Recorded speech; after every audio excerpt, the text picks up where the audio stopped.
Hi guys, আজকে আমাদের কাজ চলছে, সেই গড়িয়ায় ফিরে এলাম। তো আজকে ওয়াশ করা হচ্ছে। ওয়াশ করার পরে এটা আবার ভালো করে মোছা হবে।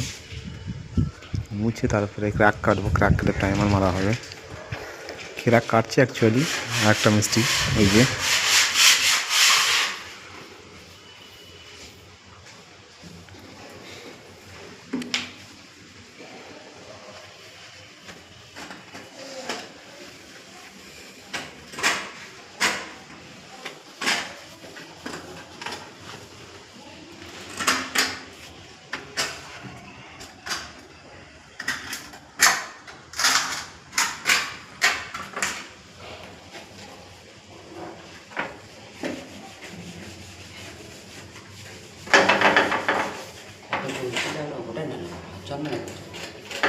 যা উল্টো হলো ওরা বাকিটা প্রাইমারে হয়ে যাবে।